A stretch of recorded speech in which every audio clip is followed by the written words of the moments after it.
Hirya no hino mu Rwanda iyo abantu babonye umusore cyangwa se umukobwa ugeze mu kigero cy'imyaka 30 atarajya mu mishinga yo kubaka urugo cyangwa se gushaka, hari ubwo batangira kumwibazaho ibibazo kuva ku babyeyi be mu rugo kugera kubo basengana, inshuti ze mu kazi n'abandi bamuzi kuva mu buto. Buri wese yita cyane ku kumenya imishinga y'uwo muntu, cyane cyane ku bijyanye no gushaka.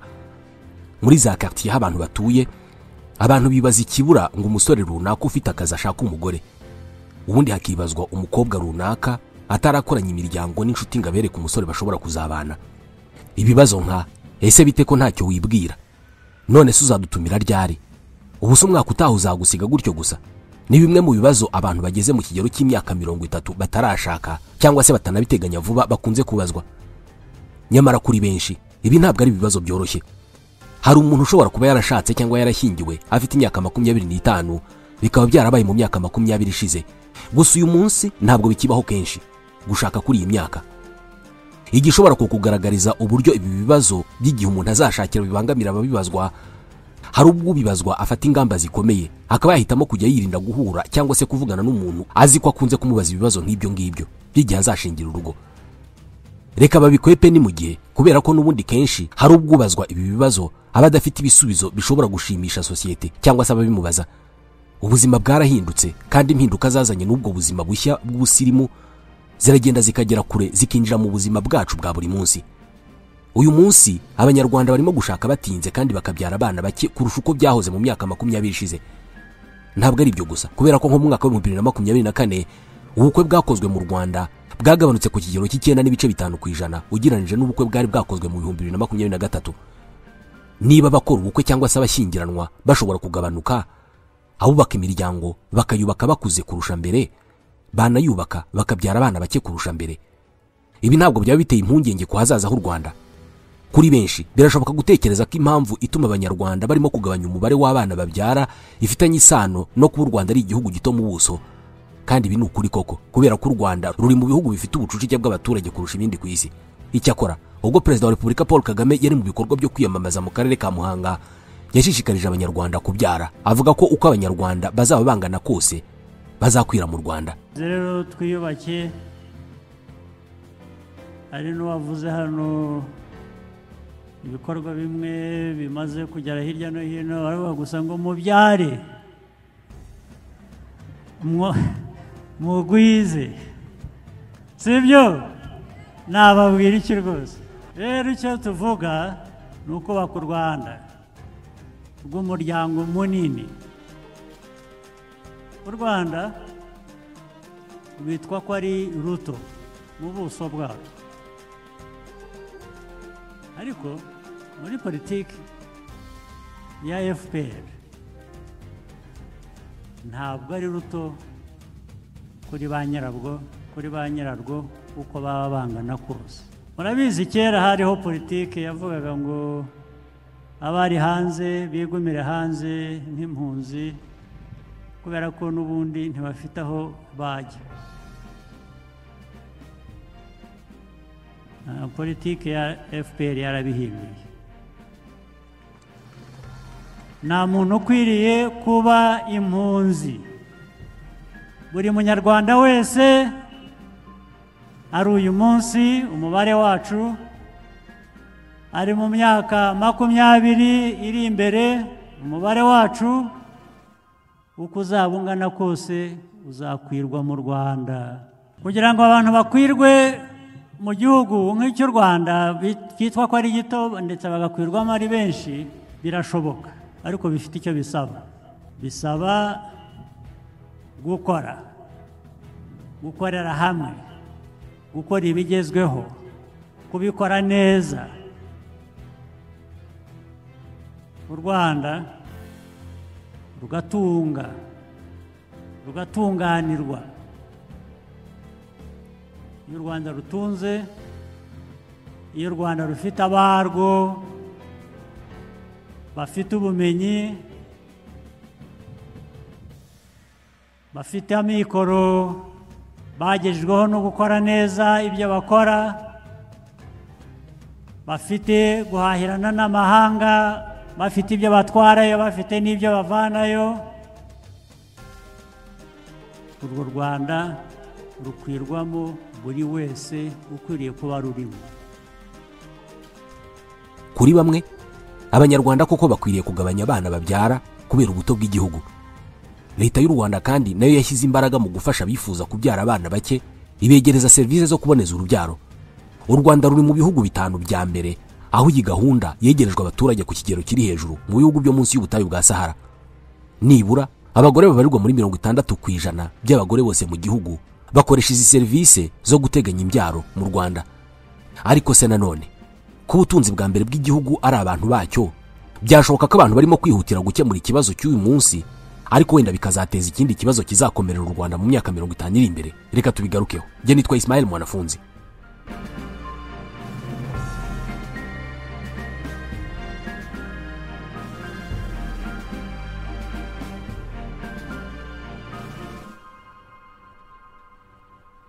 Mu ntangiriro z'ikinyejana cya 20 abanyarwanda babarirwaga muri miliyoni 1.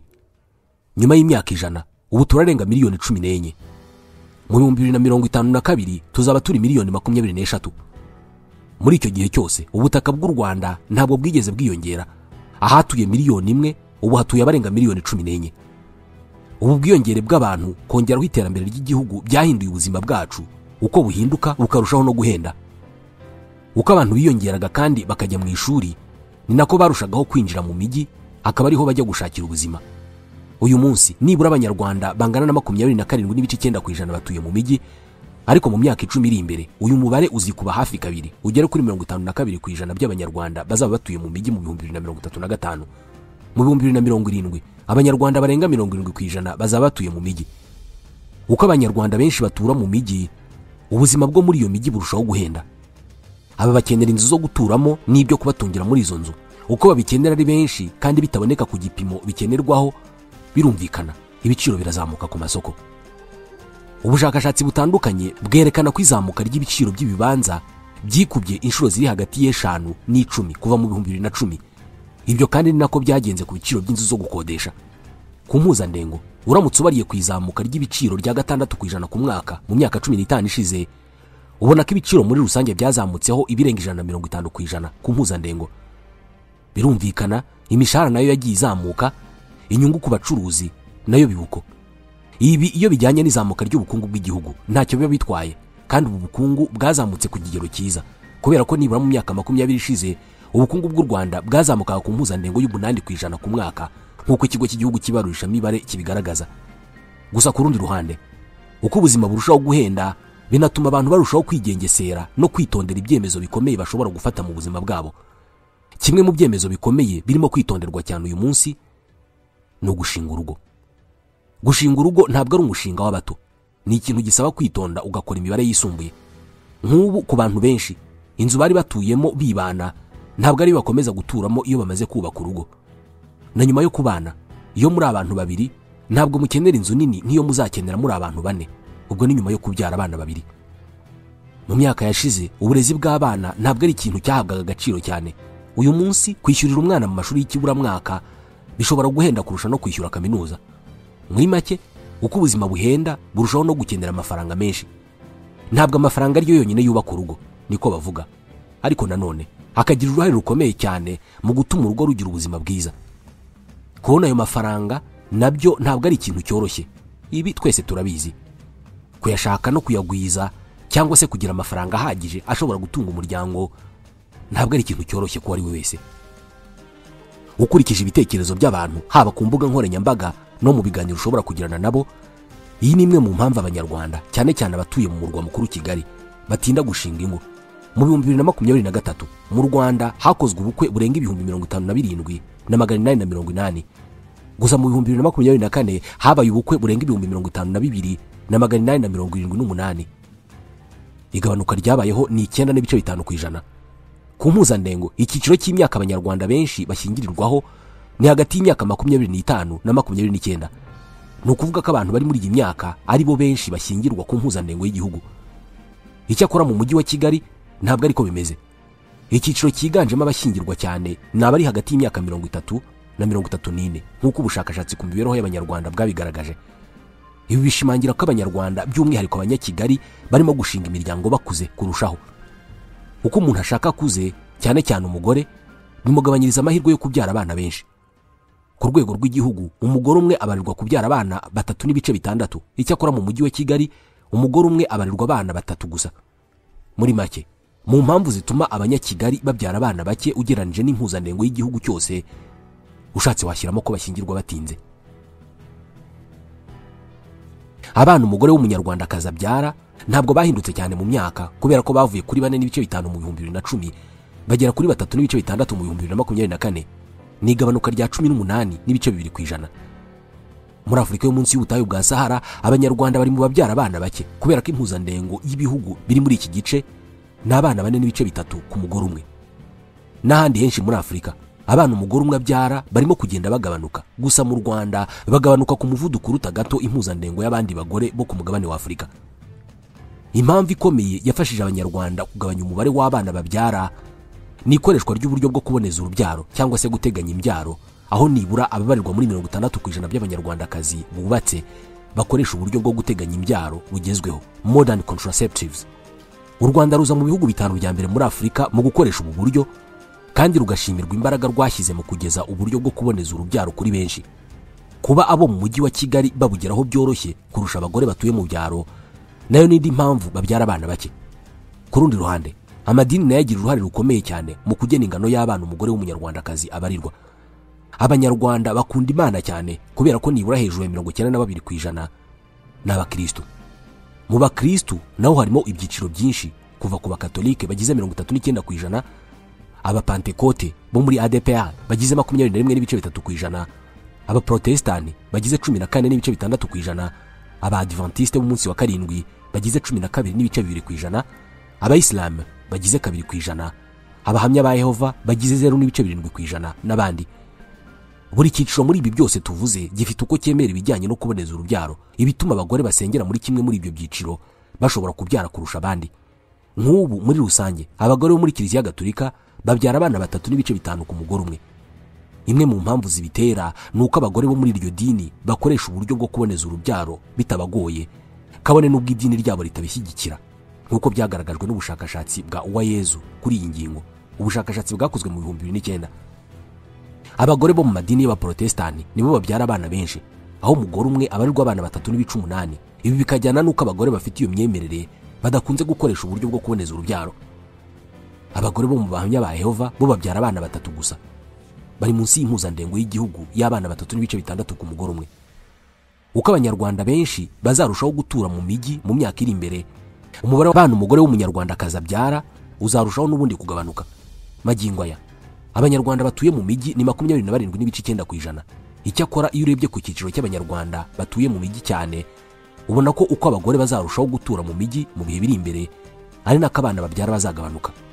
Reka dufate urugero ku bayisilamukazi. Nibura 64% byabo batuye mu mijyi. Mu bijyanye n'imyemerere, nicyo cyiciro cya kabiri cy'abagore babyara abana bake kurusha abandi mu Rwanda, aho babyara abana 3.3 ku mugore, bagakurikira abahamya ba Yehova babyara abana 3 gusa. Hirya no hino ku isi abagore b'abayisilamukazi n'ubundi bashobora kubyara abana bake, ariko ugasanga impamvu iterwa n'uko hari igihe umugabo aba afite abagore benshi, bityo umugore umwe ntaba ari ufite inshingano zo kubyara abana benshi gusa. Mu Rwanda iyi mpamvu nayo ishobora kuba ihari, ariko impamvu nyamukuru ishingiye ahanini ku kuba benshi batuye mu mijyi, aho bashobora kubona serivisi zo kuboneza urubyaro mu buryo bworoshye. Indi mpamvu ikomeye ishingiye ku kuba uburezi bw'umwana w'umukobwa burimo gutera imbere. Uko abana b'abakobwa barushaho kwiga cyane bakagera muri za secondaire na kaminuza, ni nako barushaho kwisanga mu gukoresha uburyo bwo kuboneza urubyaro kurusha abakobwa batakandagiye mu ishuri cyangwa se bagarukiye muri primaire gusa. U Rwanda rwateye intambwe ishimishije kuri iki cyiciro, ku buryo bigezaho abana b'abakobwa basigaye banatsinda ibizamini bya leta kurusha abahungu. Ikindi cyagaragaye ni ubwiyongere bw'abagore babyara ariko bakuze, ubwo n'abarengeje imyaka 35. Mu 2002 aba bagore bari bagize 0.2% by'abagore bose babyaye, baza kwiyongera bagera kuri 0.5% mu 2012. Mu 2022 bari bageze kuri 1.2%. Aha ni ku mpuzandengo y'igihugu cyose, ariko mu mujyi wa Kigali gusa abagore babyara bakuze bari ku kigero cya 2% cy'abagore bose babyara buri mwaka muri uyu mujyi. Iki kigero ntabwo kiri hejuru cyane, gusa nanone ntabwo wakwirengagiza ko uyu mubare urimo kuzamuka. Nibura 14% by'abagore bo mu Rwanda babyaye badafite abagabo, aba barimo abashobora kuba barabyaye batarashyingirwa, ariko harimo n'igice cy'abagore bahisemo kubyara gusa ariko ntibashaka umugabo. Muri aba bagore babyaye ariko batabana n'abagabo barimo 39% bari mu kigero cy'imyaka iri hagati ya 25 na 29, imyaka ubundi abantu benshi bashyingirirwaho. Kubera iterambere rigenda rigerwaho, aho umugore atakibeshwaho n'umugabo we gusa mu buryo bwuzuye, hari ubwo umugore abona ko icyo akeneye cyane atari ukubana n'umugabo mu buryo bwa burundu, ahubwo icyo akeneye ari ukugira umwana akazamwirerera akamwitungira ku giti cye nta bufasha bw'umugabo bujemo. Muri rusange imibare igaragaza ko abanyarwandakazi barimo gushyingirwa batinze, bakabyara batinze, bakabyara abana bake. Ibi hari impungenge biteye. Mu buryo bwagutse nta mpungenge zihari mu gihe gito kiri imbere, kubera ko abana umugore w'umunyarwandakazi abyara n'abana bahagije ku buryo batuma umuryango nyarwanda ukomeza kubaho mu myaka iri imbere. Ubundi umugore umwe ku mpuzandengo aba akwiye kubyara abana 2.1 kugira ngo sosiyete arimo izakomeze kubona abantu, kandi mu Rwanda uyu mubare turawurengeje. Umugore umwe abyara abana 3.6 ku mpuzandengo. Ku rundi ruhande abana b'abakobwa bavuka ubundi baba bakwiriye kurenga umukobwa umwe ku mugore umwe, nabo mu Rwanda barenze uyu mubare. Umugore umwe mu Rwanda abyara umwana w'umukobwa umwe n'ibice 8. Byongeye kandi ubwiyongere bw'abanyarwanda bwiyongeraho nibura 2.3% buri mwaka, ikigero gihagije. Ukurikije umuvuduko abagore b'abanyarwandakazi babyaraho, ubona ko bishobora kuzatwara indi myaka nka 50 kugira ngo umugore umwe abe atangiye kubyara nibura abana 2.1, ari nawo umubare uba utagomba kugibwa munsi. Icyo gihe wenda ubuzima buzaba bwarahindutse, wenda kuko abantu benshi bazaba batagikenewe nk'uko bamwe babivuga. Ushobora gusanga uko ikibazo cyo kubyara abana bake kimeze muri iki gihe atari ko kizaba kimeze mu 2075. Ariko mu gihe cyose abantu baba bakomeza kugira ijambo ku isi nk'iryo bafite uyu munsi, ubwo icyo gihe u Rwanda ruzaba rwinjiye mu bihugu bifite ibyago byo kubyara abana bake, ibyago biganisha ku kuzima k'umuryango. Iki ni ikibazo turimo kumva mu bihugu biteye imbere, kuva mu Buyapani, mu Bushinwa, mu Burayi, hafi ya bwose n'ahandi ku isi. Amahirwe byinshi mu bihugu bitakibyara abana benshi bifite nuko bikize. U Rwanda narwo rugomba kuzaba rwarinjiye mu mubare w'ibihugu biteye imbere, kubera ko igihugu gikwije abageze mu za bukuru kandi kikabyara abana bake nyamara kitanateye imbere. Urumva nawe uburyo ibintu byaba bimeze nabi. Muri make u Rwanda rugomba gusiganwa rukagera ku ntego rwihaye mu rugendo rw'iterambere, kugira ngo nihabaho ko rutangira kugira umubare munini w'abageze mu za bukuru kurusha urubyiruko, ruzabe rufite ubukungu buteye imbere buzafasha abanyarwanda b'icyo gihe kuzagira ubuzima bwiza. Igiteye impungenge ariko nuko mu by'ukuri bigaragara ko imibare y'abana umugore w'umunyarwandakazi abyara izarushaho kugabanuka nk'uko twabivugagaho mu kanya, ku buryo igihe ikigero cy'abana umunyarwandakazi abyara cyazagera munsi ya 2.1 gishobora kuba mbere cyane y'umwaka wa 2075. Uyu mubare uramutse ugabanutse cyane ku buryo iki kigero cyagerwaho nko mu 2050, cyaba ari ikibazo gikomeye, by'umwihariko mu gihe u Rwanda rwaba rutarahinduka igihugu giteye imbere. Intego rufite nuko nibura mu 2050 umunyarwanda yazaba yinjiza amadolari 12,476 ku mwaka, avuye kuyarenga gato igihumbi uyu munsi. Iyi ubwayo ni intego itoroshye ukurikije umuvuduko ubukungu buzamukaho. Icyakora muri icyo gihe u Rwanda ruramutse rwarabigezeho, abazaba bageze mu myaka y'ubukure bashobora kwizera kuzasazira mu gihugu kibona uko kibitaho. Byaba ari ikibazo gikomeye u Rwanda rukomeje kugira igabanuka ry'abaturage, ariko n'ubukungu ntibuzamuke ku kigero cyifuzwa. Iyo wumvise ibihugu bifite ikibazo cy'abana bake bavuka, kenshi wumva ibihugu biteye imbere. Hari benshi batekereza ko iki ari ikibazo cy'ibihugu biteye imbere gusa, ariko ntabwo ariko bimeze. Ibihugu biri mu nzira y'amajyambere cyangwa se biri mu cyiciro cy'ibihugu byinjiza ibiringaniye, medium income countries, nabyo bikunze kugira ikibazo cyo gutangira gutakaza abaturage hakiri kare. Ibyo bihugu ni nka Jamaica, Bangladesh, Costa Rica, Colombia n'ibindi. Ubundi mu rugendo rw'iterambere biba byiza ko igihugu gifatirana mu gihe gifite abaturage bakiri bato, kubera ko nibwo bakora ibintu byinshi kandi biteza imbere igihugu. Iyo icyo gihe kirenze, abo baturage barakura bagatangira noneho gukenera kwitabwaho. Mu gihe b'abaturage bageze mu za bukuru ariko batarabashije guteza igihugu cyabo imbere, birangira batangiye gukenera ubufasha ari benshi, ariko ubwo bufasha bukaba nta buhari, ugasanga bagize amasaziro mabi. U Rwanda narwo ruri mu gihe rugomba gufatirana rugatera imbere mu buryo bushoboka bwose, ku buryo nibura imyaka 50 iri imbere izarusigara igihugu koko gifite ubushobozi buhambaye. Kuri ubu abanyarwanda barengeje imyaka 65 bagize nibura 6.5% by'abanyarwanda bose. Tekereza umunsi bazaba bagize nibura 15% by'abanyarwanda bose. Icyo gihe abakora bazaba ari bake, ariko amafaranga agenda ku bageze mu zabukuru n'umwanya wo kubitaho byo biziyongera. Icyo gihe rero bizasaba ko igihugu kiba cyihagazeho kugira ngo kibashe kwita kuri abo bageze mu zabukuru. Ubuzima bw'igihugu ni nk'ubuzima bw'umuntu ku giti cye. Nk'uko nawe ukoresha imbaraga zawe ukiri muto ugakora cyane kandi ukizigamira kugira ngo uzabone ikigutunga mu gihe cy'izabukuru, ni nako igihugu kimera. Kiba kigomba gukoresha igihe neza kikazamuka mu iterambere mu gihe gifite urubyiruko rwinshi, kugira ngo mu myaka iri imbere kizabe gishobora gutunga abageze mu zabukuru. Ibihugu hafi ya byose biteye imbere kuva ku Buyapani, Ubushinwa n'ibindi niko byabigenje. Nko mu Bushinwa mu myaka 50 ishize abaturage bose bavuye mu murongo w'ubukene. Igihugu kiriyubaka mu buryo bwose bushoboka, aho uyu munsi Ubushinwa ari ubwa kabiri mu bihugu bifite umusaruro mbumbe munini kurusha ibindi ku isi. Magingo aya abakoze muri izo nganda zateje imbere Ubushinwa nibo bageze mu zabukuru, ariko nibura wavuga ko baruhiye ukuri kubera ko basize igihugu cyabo niho heza kurusha uko cyari kimeze bakibyiruka. Ariko se ubundi bitwaye iki abanyarwandakazi bakomeje kubyara cyane nk'uko abagore bo mu bindi bihugu bifite ubukungu bujya kungana nk'ubw'u Rwanda babyara abana benshi? Abaturage ni imbaraga za buri gihugu ku isi, kandi ibi ngibi ntabwo biri hafi guhinduka. Uretse kuba ari amaboko, ni n'isoko rishobora no gukurura ishoramari rinini kubera ko abacuruzi baba bizeye gucuruza ku bantu benshi. Ikoranabuhanga rigezweho rishobora gufasha abantu gutura ahantu hato kandi bigashoboka. Singapore ni igihugu gito cyane ku buryo kirutwa n'umujyi wa Kigali. Ibyo wumvise nuko bimeze. Ubuso bw'umujyi wa Kigali buruta Singapore nk'igihugu cyose. Nyamara muri Singapore hatuye abarenga miliyoni 6, ndetse ngo niyo haboneka izindi miliyoni 5 nazo zabona aho zitura zikabaho muri icyo gihugu. Uburyo bakoresheje burimo kubaka inzu zijya hejuru zishobora gutuzwamo abantu benshi kandi ku butaka buto. Ni gahunda itangiye kugira imbaraga na hano mu Rwanda. Mu myaka iri imbere dushobora kuzasanga mu by'ukuri ikibazo cy'ubutaka kitagikanganye cyane. Ubwo ni mu gihe ibikorwa byo gutura muri apartment byazarushaho kugira imbaraga hano mu Rwanda nk'uko n'ubundi birimo kugenda bizamuka. Ubuhinzi bw'u Rwanda bugira ibibazo biterwa n'imihindagurikire y'ikirere ndetse no kuba ari ubuhinzi bwa gakondo.